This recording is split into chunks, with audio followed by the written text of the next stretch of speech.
কণিকা চন্দ্র প্রশ্ন করেছেন যে হৃদয় রেখার শেষে তিল থাকলে কি হয়। একটা জিনিস আমি বলে দিই, হৃদয় রেখার শেষে যদি কাটিং সাইন থাকে, ক্রস সাইন থাকে, সেটাও খুব খারাপ, এবং তিল চিহ্ন থাকলে সেটাও খুব খারাপ হয়। যে বয়সে তিল চিহ্নটা আছে সেই বয়সটা আগে নির্ধারণ করতে হবে।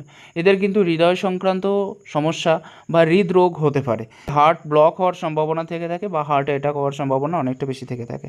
তবে এক্ষেত্রে আমাদের হার্ট অ্যাটাকের ক্ষেত্রে বা হার্ট ব্লকের ক্ষেত্রে আমাদের রবির জায়গাটা একটু ভালো করে নির্ধারণ করতে হবে, খুব সুন্দরভাবে দেখতে হবে।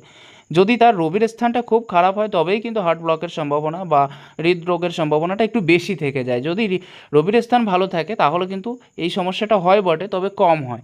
আর হৃদয় রেখাটা যদি খারাপ থাকে, এক্ষেত্রে মনে করুন জব সাইন যুক্ত থাকলো বা ক্রস সাইন যুক্ত থাকলো বা অন্য যে কোনো সাইন যুক্ত থাকলো, তাহলেও কিন্তু খুব খারাপ পর্যায়ে সৃষ্টি হয় যদি এরকম টাইপের রবি রেখা থেকে থাকে প্লাস হৃদয় রেখা থেকে থাকে তাহলে।